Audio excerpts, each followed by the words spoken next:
Okay, so welcome to the state fundraising and fund development presentation for local leagues.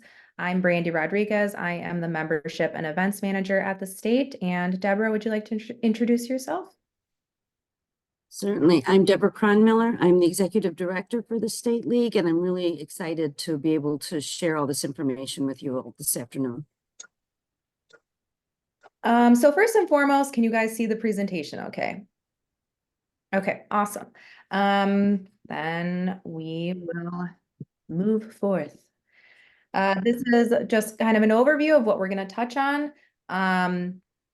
So this is about fundraising and fund development, but it also plays really heavily into the new membership and due structure that's going to be rolling out called Chapter Spot. The projected date of rollout that we're hearing from National is late 24, early 25. This is the local league's call to start messaging now around some of those changes, which are going to affect the way your league receives donations. We'll also talk about the difference between fund development and fundraising and how to plan ahead, get in the habit of doing that. We'll also touch on legacy giving and endowments, and then we'll talk about how you can enhance your own understanding of these topics with additional resources from national and other places. So Deborah, you want to take this away? Sure. My clocks are chiming, so I apologize. The, you know, I want to take you back because not all of you have been with the organization for 10 or more years when our transformation journey really started. At that time, the league was in a financially weak position at the national level, and frankly, all of us were as well. And they kind of took that bull by the horns and said, what do we need to do in order to be more stable, more sustainable as an organization? And one of the pieces of evidence that they were using at that time that we kind of lost our relevance in the democracy space was that there were a lot of organizations popping up who were trying to get in the space to do the work, niche organizations serving just, communities of color or just young people or whatever, all of whom could have been league members, all of whom could have been working on our mission under our name. And so, with that as the backdrop, we all came together and really talked about what needed to change in the organization, what were the priority changes. And that's where we came to the priority change that is reducing the administrative burden on local leagues. We have all of this volunteer manpower. I was just on a national call. They've gotten all our results from the Making Democracy Work and the annual surveys. And there was last year, and we believe this is a huge undercount because not all leagues actually report data, but they've documented that we have already accumulated just last year $17 million of volunteer time provided by this organization. So we are a resource. We are a powerhouse. And if we had more time to do the work and less time to do some of those administrative things we're doing, we would have even more impact. So that was a big part of the conversation. And then in making these structure changes, in the whole notion of kind of flipping how the dues are collected at local and pushed up to collecting them at national and pushing them down, is that, the National League was very, very committed to making sure that all levels of the organization were as financially strong as possible. So the only organizational level of this in this change that is not going to benefit financially from the due structure change is the National League. And they are going into this with their eyes wide open, but they also know if it works and we increase our relevance, have more impact in our communities, get more members, and then that cycle keeps completing rather, we will be exactly where we want to be as an organization. Once again, assuming the lead role in the nation in the democracy space. And that's really, that's kind of the backdrop for the change. And the backdrop for the whole transformation journey, which includes many other pieces. It includes our commitment to DEI. It includes, enhancing everyone's knowledge, education of what league is, what our history has been, not always a stellar history, but we've got to learn how to talk about that kind of stuff. And doing all these things all at the same time is the transformation journey. And it is what's building our relevance, and it is what's building our financial security, and it is what's helping us grow membership at this time. And I'm really excited about doing more of that as we get closer to the end of the year and we really make this flip over happen. All right. Thanks for that background, Deborah. No one could have explained it better. So the new membership model, let's talk about how it's going to be affecting your donations. So a lot of these rely on donations made at the time of membership renewal to help with their financial stability, or to, just outright provide financial stability in the form of sustaining memberships, or, giving at tiers that are above that individual level. With the new system, Chapter Spot, which is what's been selected, I just want to reiterate, which Deborah already said, you cannot opt out. All leagues are going to be doing this. So there's, some camaraderie, and okay, we're all doing this together. So we're all going to be, going through the challenges and the successes together. You don't have to get a new website. So I'll repeat that. You don't need anything new that you're not already using. You can use Club Express, you can use Wix, you can use Squarespace. Any website that you're currently using is still going to work and be just fine. But in that same vein, if you don't have a functioning website, you do need one. And you need to at least be able, maybe you need to start recruiting for someone who is able to do that in your league or do the maintenance.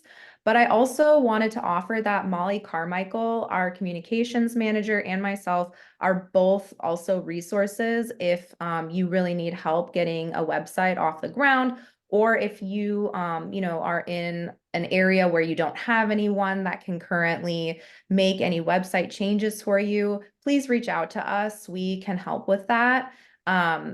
But if you don't have a website, then you do need to get one set up before this rolls out. What will happen, and what National is telling us, is that National is going to provide just a link. It's just going to be a regular old link that you will put on your website or your other marketing materials for membership that people will either click on or go to, and that will be where everyone is going to be joining and renewing. It's as simple as that. So, you don't have to install a new app or, get anything fancy. It's just a link. And so that's encouraging, is that, there isn't a ton of technical expertise needed to implement that. So in continuing with this, any transaction, 100% of transactions that go through Chapter Spot, which is the new system, are going to be split to this formula, which is 33 to national, 47 to state, and 20% to the local league. So the reason that this comes into play is because in our old system, any donation made on top of membership dues was retained 100% at the local level. Now, if someone goes through Chapter Spot and renews at a higher tier or adds on a donation of any amount, you will get 20% of that. The rest of the money will be split with state and national. So I have some examples here at the bottom, just so so you're seeing some real numbers of what that will mean to your league. And I'll just reiterate here that we, the state office, and Brandy and I in particular, are just committed to ensuring that this is successful for all of us. There's no reason that any league should be financially hurt by this transition if we're prepared for it. And that's why we're starting now, over a year ahead, so we are prepared. Yeah, absolutely. So what we really need to do, exactly in tandem with what Deborah is saying, is we need to start now. We need to ask our members to learn a slightly different system than they're used to. So you really want to start encouraging and start messaging kind of a two-step process, rather than, hey, you're already joining with us, or you're already renewing with us, would you like to make an additional contribution or join at a higher membership tier to support our work? Now we really want leagues to start using different language, like, hey, here's how you can join as a member. We are so excited to welcome you as a member, or thank you so much for continuing to be a member. If it's your contributions are so important to our work, if you want 100% of your donation dollars to remain at the local level, please donate here separately. So again, everyone has to go through Chapter Spot to do anything membership related, but we want them to take that additional step to make their donations separately. So in whatever way that means, check, cash, card, we want to start helping them move in that direction so that they're learning this new system, they're hearing about it multiple times before it ultimately rolls out. This is just a reiteration of some of the things that I've already said, but these are additional ways that you can get that information out, putting, these upcoming changes on your website, sending out dedicated emails to members about the changes, and, again, reiterating how important those donation dollars are to the work of your local league, and talking to them about how their donation dollars are used. So, and you want to start doing that now. I know it seems early, but people need to hear things many times before they make the switch. And there's going to be a lot of change at once. So the sooner you start, the better. You could just give this maybe a permanent place on your newsletter at the bottom, like, hey, remember, we're moving to a new system, XYZ. So now I'll let Deborah take over this next portion. Sure. We wanted to give a little time to fundraising and fund development. As Brandy was just saying, we're going to start talking to our members about money. I have a sneaking suspicion that many of us will be uncomfortable in that space because we just haven't been doing it. But fundraising is truthfully the very simple action of asking somebody to, not only be a member, and pay their dues, but to make a financial contribution to support the important work that we do. Fund development, on the other hand, is really the process of cultivating donors, of stewarding donors that have given gifts, and helping donors who may be giving at a, let's just say you've got a donor and they've been giving you $50 a year. And you know who they are, you know where they live, you know that that's probably a small fraction of what they could probably do in the way of supporting your organization. But if you don't ask for $500, you're probably going to continue to get 50. But you can't just, knock on their front door and ask them for $500. You cultivate that relationship. You create a relationship with your donors, and you can do that with your business community. You can do that with individuals. If you have community foundations that are giving money to your organization or other grant making entities, it's building that relationship with them so that they know with more resources, you can do more of the good work that they've given you money to do in the first place. And it's developing that relationship. Fundraising itself is probably the easiest way for you to start having the conversations about money. And fundraising, the ask is oftentimes just two-part, what you're going to do with the money, what impact that's going to make, and, showing them what you've already done and how you've done it, convincing them you're worthy of that initial contribution. And this will be important when we start separating. It's important because historically, if you as leaders have gotten the lion's share of your operating dollars by sustaining dues, so instead of somebody paying dues that you set at, let's say, $75, and they're giving $150, that's $75. You didn't really ask them for it to do your work. You asked them to help keep the league going.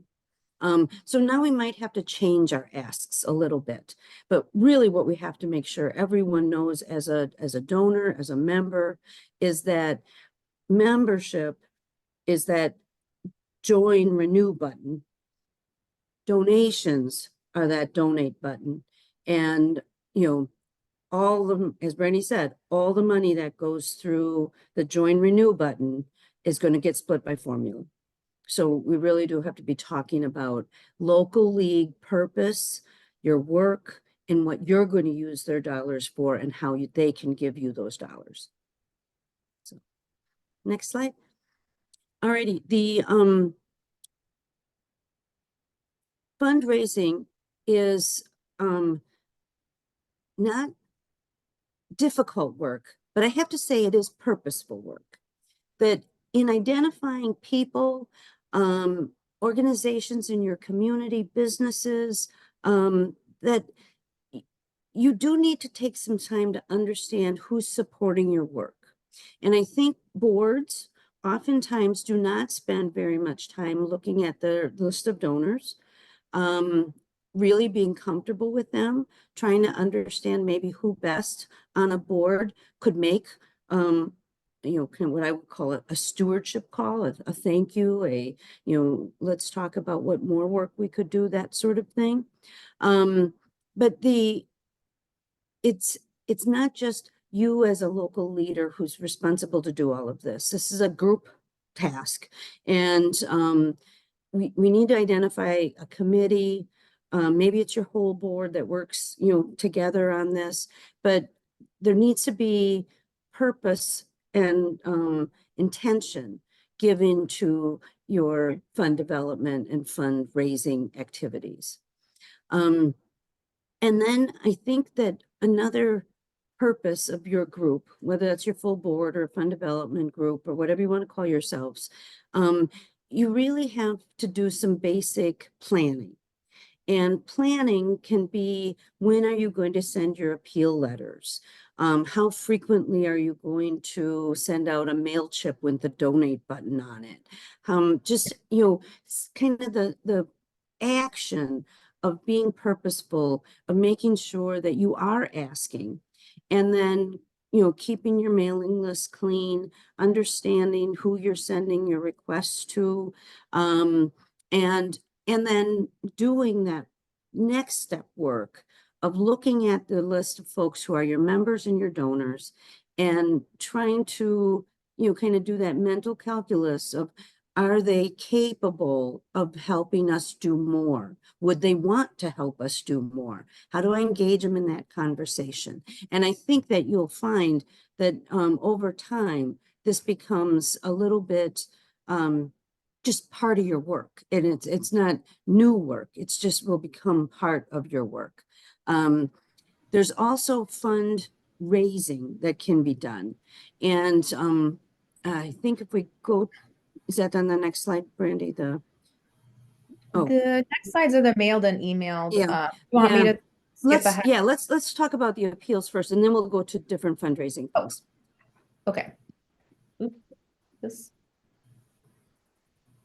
So with appeals letters, there's some best practices, and one of them is the best chance that your letter has of getting read by the most people is that it doesn't seem too overwhelming to read it. When I joined the league, 30 plus years ago, I would get letters from my local league that were 5 and 6 pages long, single spaced. And the league was trying to build this case statement for what good work they were doing, but not everyone has the time or wherewithal to read that kind of lengthy document. So keeping it short and sweet is a really good best practice. Really lifting up what you're doing and what impact you're making. What do you think you're doing uniquely as a league in your community that's really creating a benefit and what that benefit is. You can talk about the future, what it will, if you had more resources, if that's the nature of your appeal letter, what you're going to do with it. Maybe you're going to do more, or start doing paid advertising, or maybe you're going to run some newspaper ads, or maybe you're going, you can articulate whatever you're going to do that's true for you. But be brief. You don't have to tell everybody all the nitty gritties of who the companies are and all that kind of stuff, but rather just what your plan is, how you're going to make that impact. And then you got to do that hard thing for some, which is make the ask, a sentence that's pointedly saying, please donate generously so that we can, fill in the blank there. And then give them clear instructions. And this will be incredibly important as we're making this changeover of how to donate. So use the donate button on our website. Here's the link to the website. You send a check to this address and this league name. Because if the check goes to the national office and it's just LWV on that check, well, they're cashing it and it's going to be divided by the formula. So, so people have to be mindful to follow the instructions that you give them, and you have to be mindful to give the instructions. And then I think always wise in any sort of written correspondence or even digital correspondence is to let people know how to get more information about you, how to get on your website. If you're going to set up like a QR code that would give them direct access to the join button or to the donate button, help people who are maybe not as versed with some of these tools right now to become more knowledgeable with your constant teaching and educating.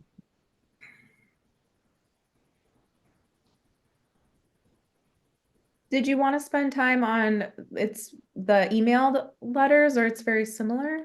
We'll send all of this information out. This is very similar. I think with an email appeal, you have a little bit more, you can set it up a tad bit differently because it can be an interactive space with the donor. So you can actually have, click boxes for, you could give $25 or $50 or $100 or something like that. And they just really have to click that box and then they'll already be on your PayPal site with that pre-populated amount given, in the PayPal donation field. So, but you know how much Molly Carmichael has done in the way of creating graphics and social media campaign slogans, and the national office has many resources on fundraising and fund development and how to ask and that sort of thing. And all of this is open for you to use. Frankly, if you don't leave this meeting with any other piece of knowledge, go forward knowing you don't have to think about this too hard. It's all thought out for you. You just have to avail yourself of the resources that are out there. This next slide you already touched on about making the instructions clear and the Yes. check information. But I didn't want to skip over a slide that says important note. That's just what the important note was. Yeah. Clarification. And it will become even more important. So this is the what I started talking about before, fundraising ideas that aren't direct appeals, either by email or by letter. Leaks can raise money in many different ways. And again, it goes to how much time and bandwidth and volunteer power you have to stand up these different things.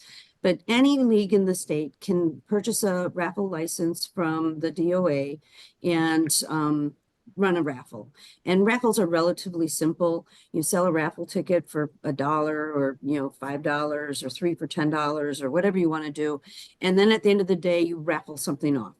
And what you could be raffling off is a free membership for a year. Maybe somebody has donated something of value to you to raffle off that maybe it would be set of Packer tickets or, Brewers tickets or something of that nature. Something that you feel like your members might, want to be involved in a raffle in. And that's a way to raise money because the thing, oftentimes, is either donated or you buy it, but you anticipate making much more from the raffle than you would in making the investment in the thing. You can create a community event. We have many leagues that do holiday brunches. They do, evening meetings with a dinner and a guest and that sort of thing. You could do a lunch and learn.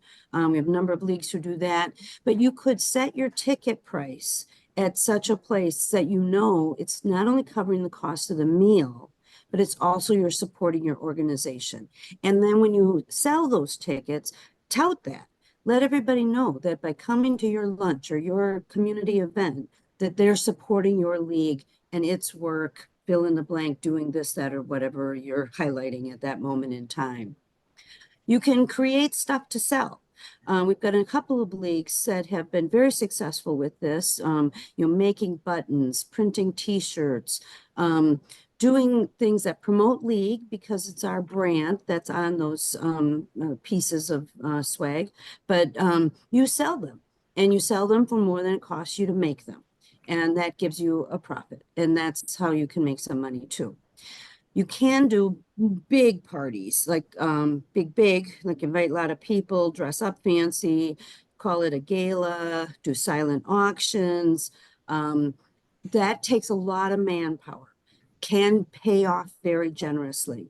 When I was in nonprofit management before joining the league, we had a gala, an annual gala that took a lot of time and hours of staff and volunteers to coordinate. But we made about $100,000 in that single night. So it's very possible. California did a fundraiser this year, a gala type of fundraiser. They raised close to $1 million in one night. So, but that is, you got to talk amongst yourselves. That's not for everyone.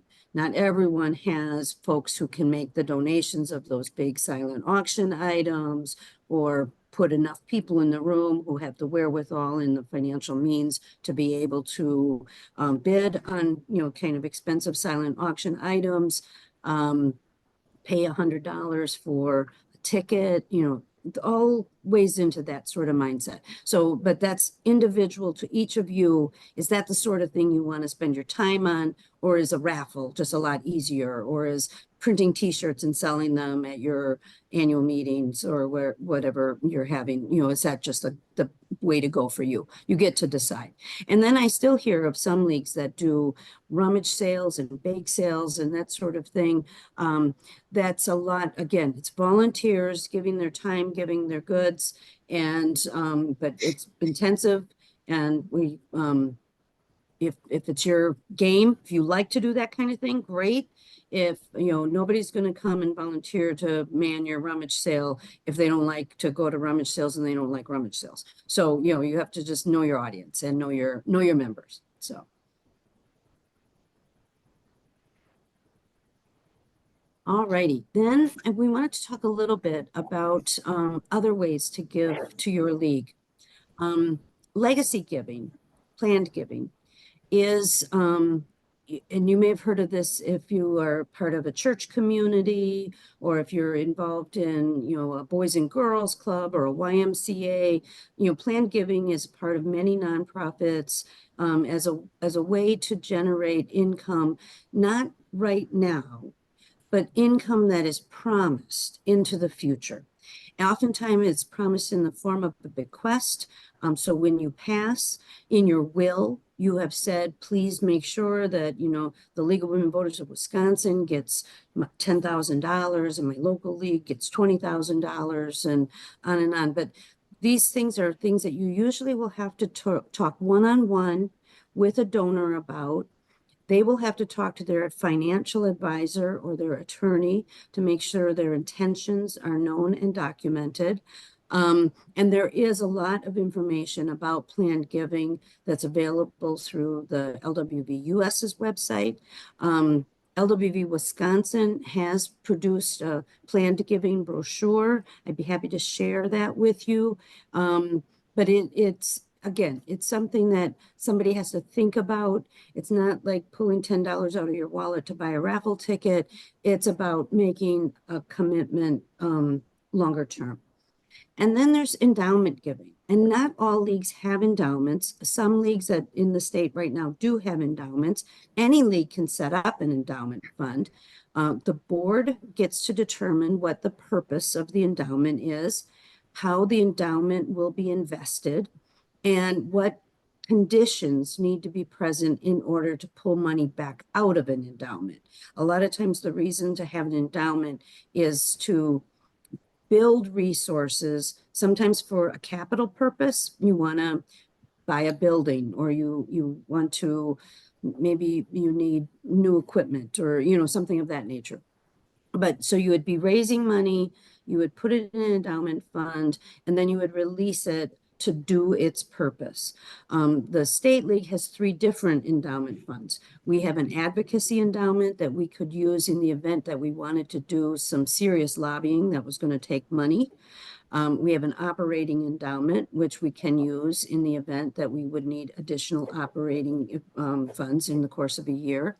And then we have a education endowment, which is equivalent to what used to be the Ed Fund.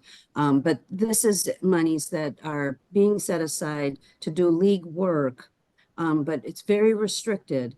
In our endowment, for instance, we can only pull a certain, like 8% a year. We can, there's limitations on how to use an endowment, but we set them. The board created those, and your boards could create those too. But any of these longer term giving options and opportunities are they do need you to be thoughtful, and it's certainly going to be easier to wade into the shallow end of the pool and start with doing some fundraising, and then maybe kind of ramp up to include some of these other thoughts and ideas for long-term financial stability.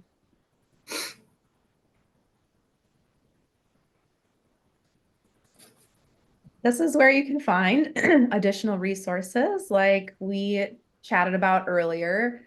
I have gone through these modules myself. They're worth watching. I think the longest one is 20 minutes. So it's not a huge time commitment, and they're broken up.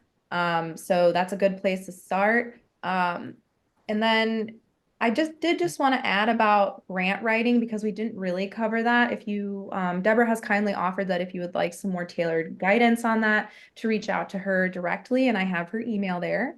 And then I also included breakfast with benefits and procuring major gifts. I also watched that one, and it's really worth watching as well. I think it just happened at the beginning of January, right? So it's very Yep. recent. So these are all very recently put together and current documents and resources for you guys to look at if you want that additional padding. And I'll just go back to add on to grants for a little bit. Many local leagues, I don't think are in the, grant writing business currently, but we haven't had many opportunities to do that. And one of the ramifications of this transformation journey is that National has made a commitment to state leagues and to local leagues that as they bring monies in to do work that they're not going to do at the national staff level, but the donor wants it to get done, like registering youth voters, they will pass those dollars along to all of us through a grant proposal that they will send to us. But you do have to complete it. And I'll give you that information as I did last year when National sent the incarcerated voter registration grant opportunity and the youth voter registration grant opportunity. And you can look it over if you need assistance completing it. I'm more than happy to help with that. But there are other places in your community. You have foundations, you might have other organizations, like-minded organizations that might offer grants also. But again, it's not a one and done sure deal for you. It's a continual learning process for your boards, because the person who wrote your grant last year might not be as actively involved this year. So somebody else is going to have to do that. So there's got to be somebody sort of being the umbrella to make sure that if an opportunity arises, you've been successful in getting those kind of grant dollars in the past, or it is grant that's worthy of writing for because you're going to do that work. And this would be an opportunity to bring in funds to help you support doing that work. That's when it's really appropriate to submit a grant proposal. But oftentimes I will say the donors recently have made it much simpler.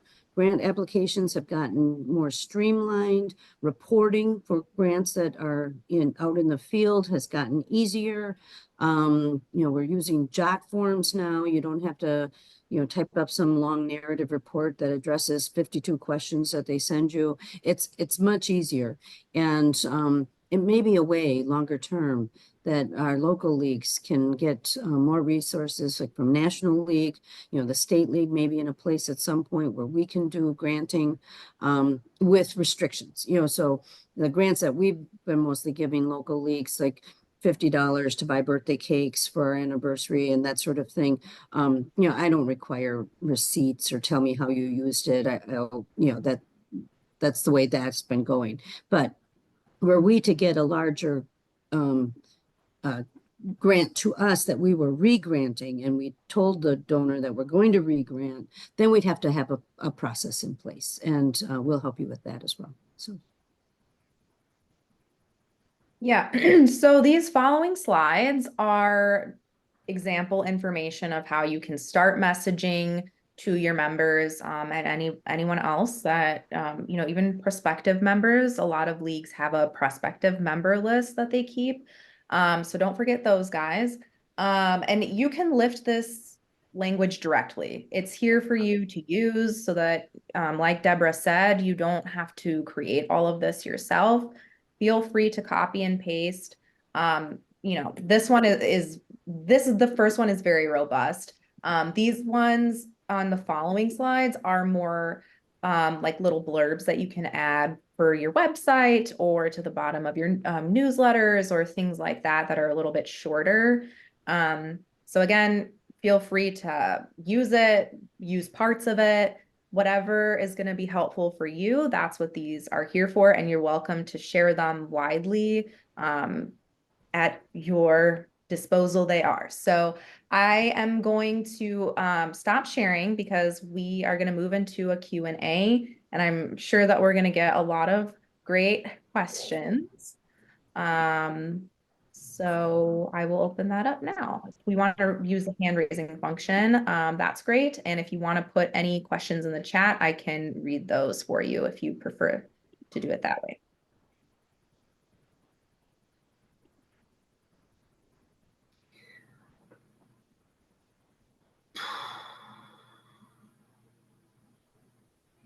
Oh, questions. I'm surprised. I have a question. Yes. Hi. In your experience, we're clearly asking people to do things, to do two things: become a member and donate. Am I right? I mean, that's in your experience. Is that comfortable for most people to have to take two steps, so to speak?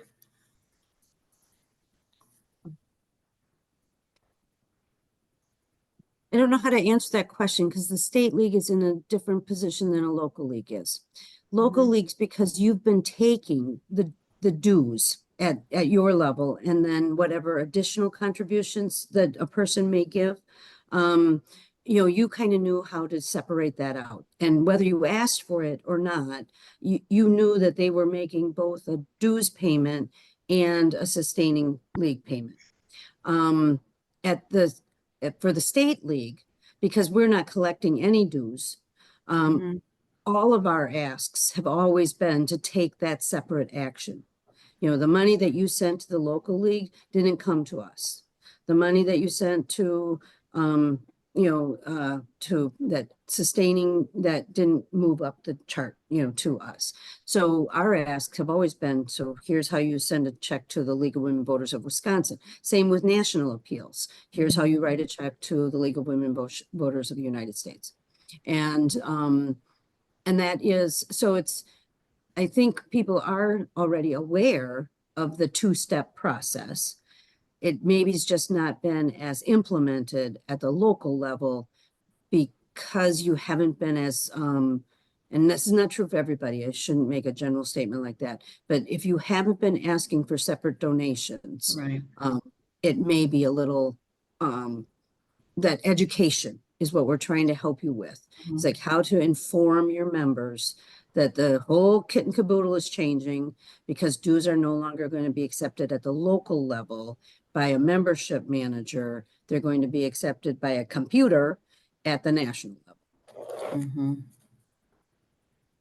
Okay. I see Diane's hand is up.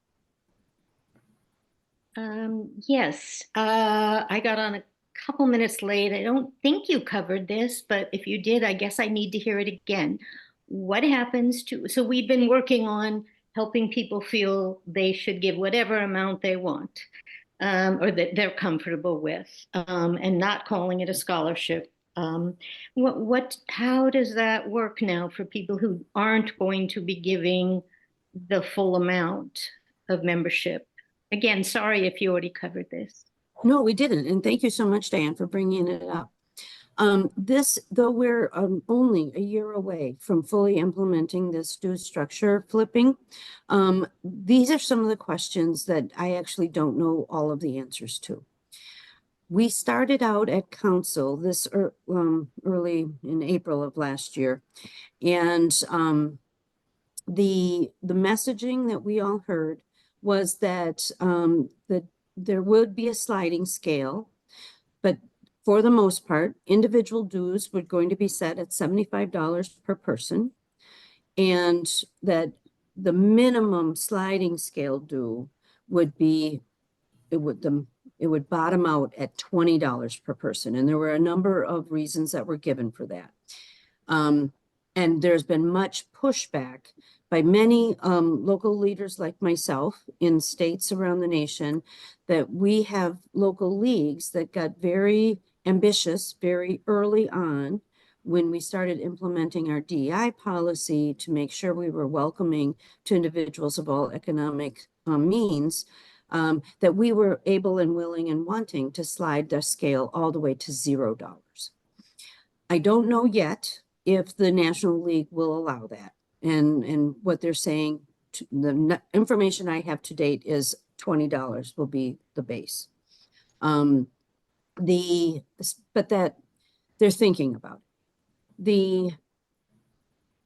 With this two-step process now, a person who's joining at, whether they join at $0 or at $20, because that's at the level that they feel comfortable joining at, probably they're not the person you're going to be making that direct, stewardship ask of them to up their, donation, because they're not donating yet.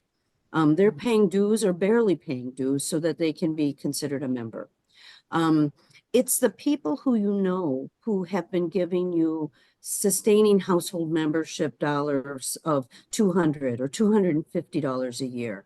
They may be able to be moved up that spectrum. But that again, the dues itself will be set by national. Every member of the organization will get the same information about how to do dues, and they will all use the same portal through Chapter Spot, the join and renew link. We won't have a lot of say in influencing that, quite frankly. But we do have say in how we raise money for our local organizations. And so that's why we thought we should bring this information to you sooner than later, so that you're prepared to start having these conversations with your members, not only about the change, but about the need for ongoing local fundraising. Linda.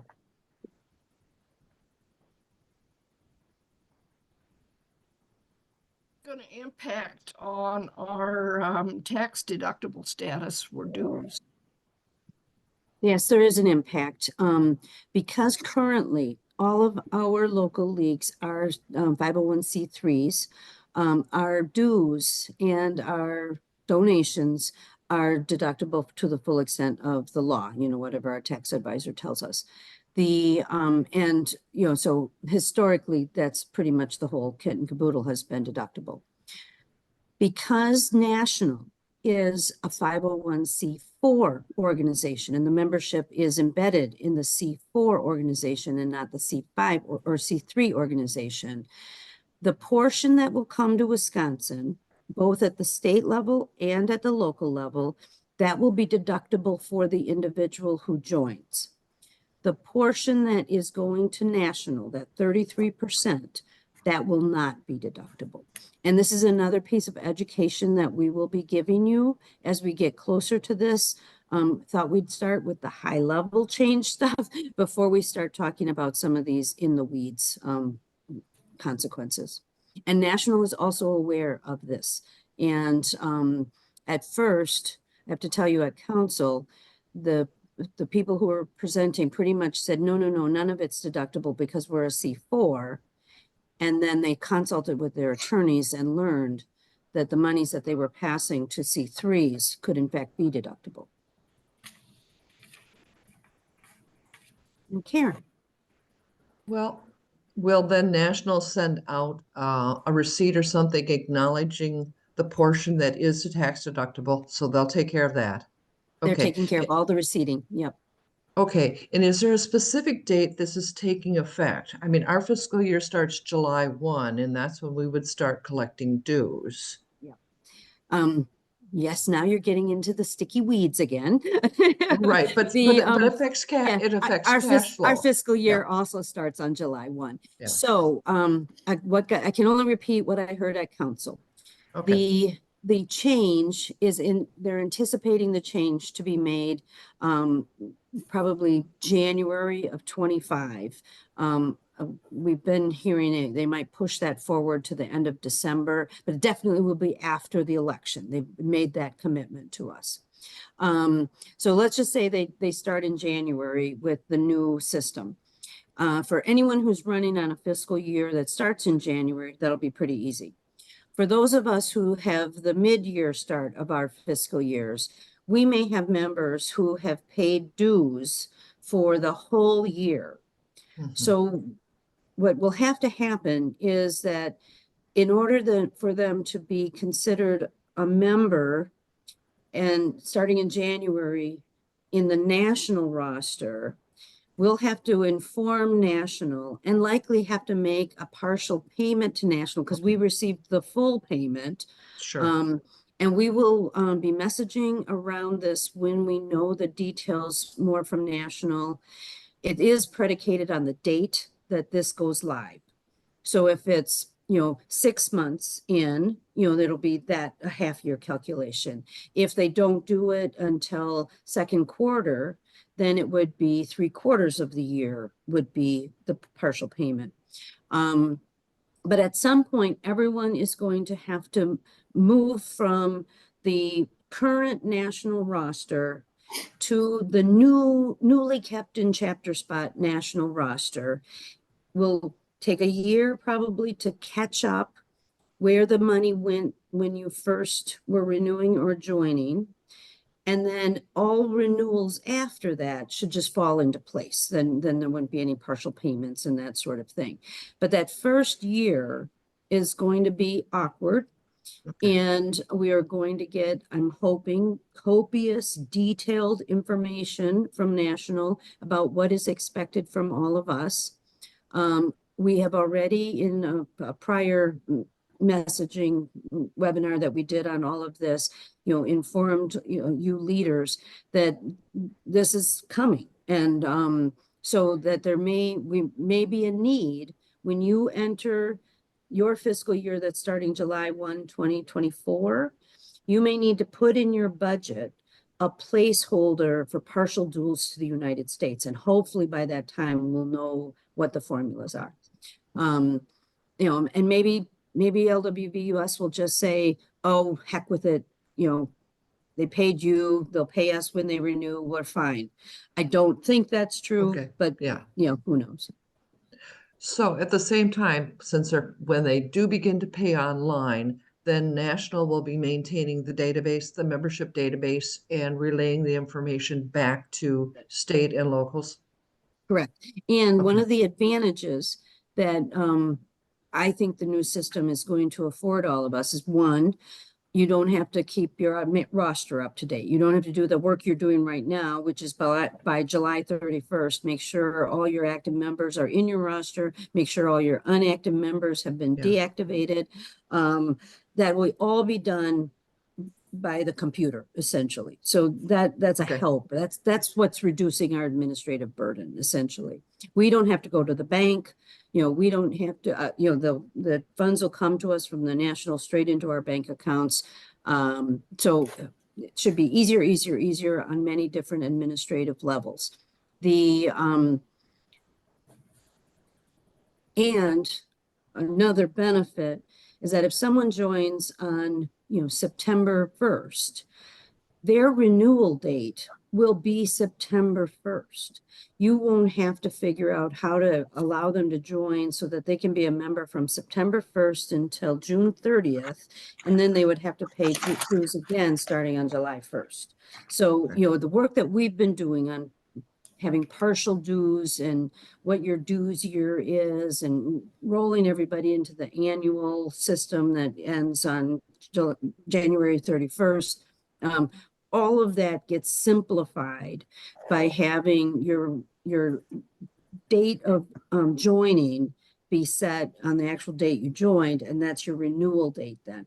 For everyone who's already a member, so all of us here today, the day the system goes live, all our information will be ported from the existing national roster to the new roster. And so that will be our renewal date. And and then we'll have to figure out that, the bit of dues that might be hanging over from the previous year that were paid to the local organizations. Okay. Thank you. Dorothy Sky put something in the chat. She is asking, what are examples of things that local leagues and the state league have been able to do that they were not able to do before they developed fundraising and fund development strategies? Why not be happy with what can be done on a shoestring with volunteer efforts, or why not just wait until a particular project drives fundraising to cover the cost?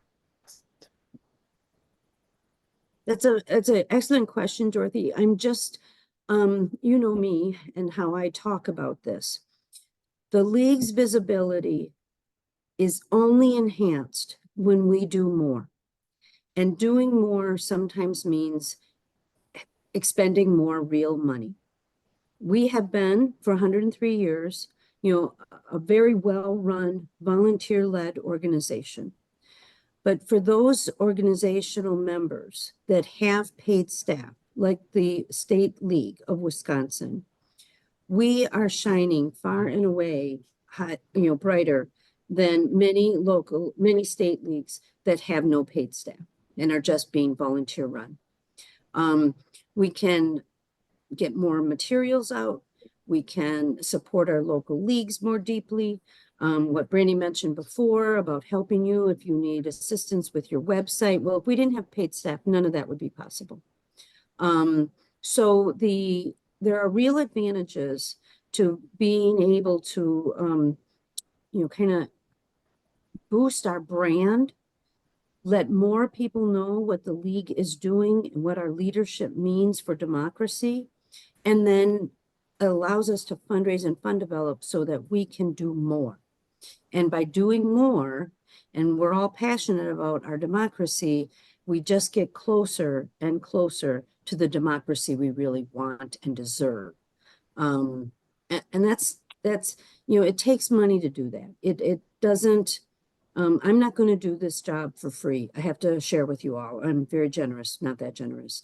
And that's true of all the staff. And our board has been incredibly thoughtful about how to onboard new staff and make sure that this is a long-term commitment.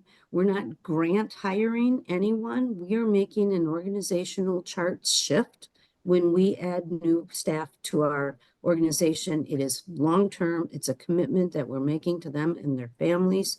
Um, and that commitment comes back to us in all the hard work that they're giving the organization to help us do our work. So I hope that answered the question. And I see Linda's hand is up. I think I had heard previously that with this new system, the renewal, when a person joins through this new system, they can set up to just have it perpetuate. Is that the case? That's the case. So like I was talking about before, that renewal date, it will be LWV US that is responsible for sending the reminders, that is responsible for doing what your membership folks are doing now, chasing folks down for their renewals. So a lot of their commitment to ensuring that our administrative burden is truly lessened is very strong and is very deep. And that's the kind of assistance that they're going to be providing with this switch in the structural dues. And I think for anyone who's had to chase members for dues, I don't know about you, but I'm applauding. I hate chasing members for dues. So Well, what if we still want to do that though? Will we be made aware of which ones have not renewed? I'm assuming there's a lot of transparency in the system, so we should be able to look into what I'm calling the back door. So we will have access to our own member list. So it's not like it's just a secret who's the member, because we have to serve those members at the local league. Members who join in the course of the year in real time will learn who they are and be given their information.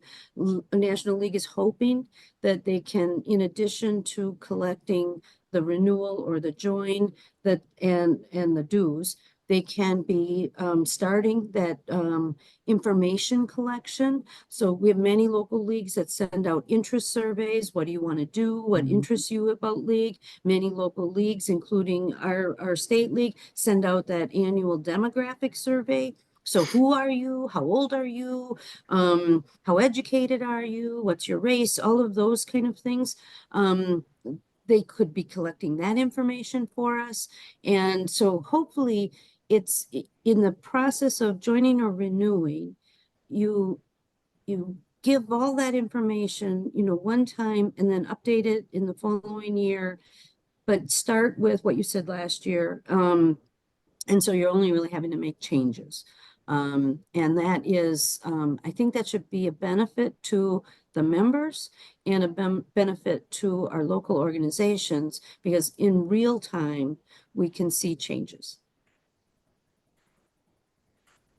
Linda.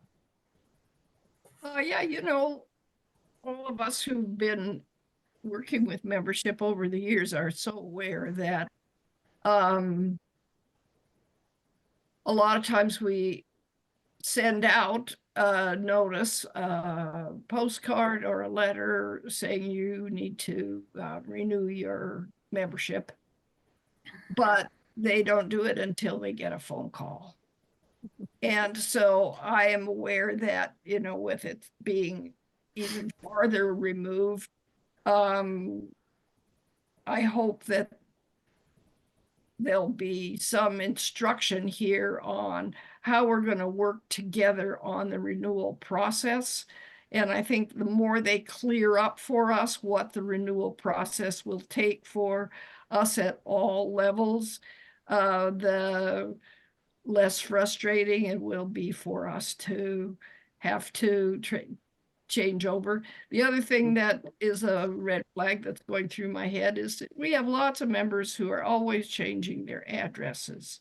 And right now, there's actually quite a lot of membership address changes as we age and people are going into smaller living units or assisted living units, or being snowbirds part of the year. And I hope that we will become a younger organization. So I'm not hoping that we tailor everything to our age demographic, but these are the reasons why we have membership committees and membership chairs. It's to try to keep on top of the details of who our members are, and have they moved out of town, or have they, yeah. And I And- just have to question how much that's going to happen at the national level, when the staff people who are administering these lists are going to have thousands of us, not 110 or 120 or 200. They're going to have thousands of people. And I want to impress upon you, Linda, that this doesn't change the league and how we work. You know, members are active in league because somebody has asked them to be active. They make contributions because somebody has asked them to do so. They go register voters at the college campus because they're passionate about our democracy. And we have to, as an organization, still be engaged with them to make sure that all this good work is being done. And that's how we'll find out. Now, will National keep that portal open for every individual to just go in and do their own updates? Yes. But once a year, when you go in to renew, you're going to have to put in that new address. But the savings in time, the administrative savings, should be that we're not having to do as much of that reminding and updating and data entry, because the individual can do it.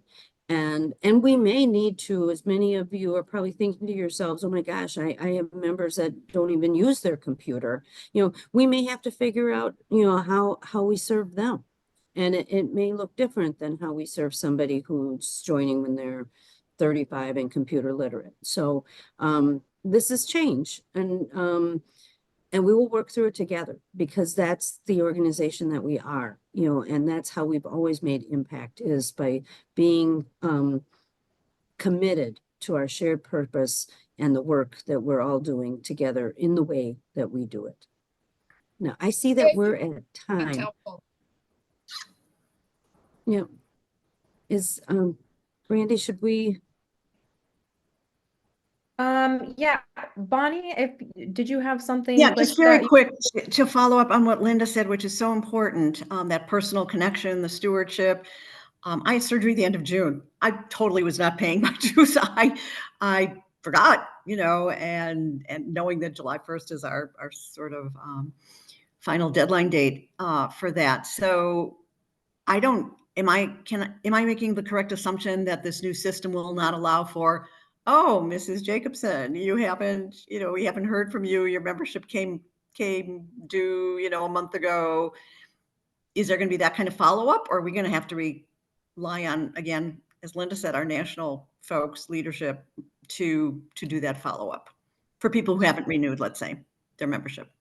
I haven't asked this in-depth a line of questioning. We've been assured that the national office, or national automation, I'm not sure which, will be sending the renewals and will be providing real-time information back to local leaders and state leaders. But I guess I don't know all the nuts and bolts of what their intentions are for doing it. But I know we need to learn more before we get there. And so again, another piece of information that you'll have to get into the hands of your members, that you should receive an email, or you should receive a text, or you should receive a letter in the mail.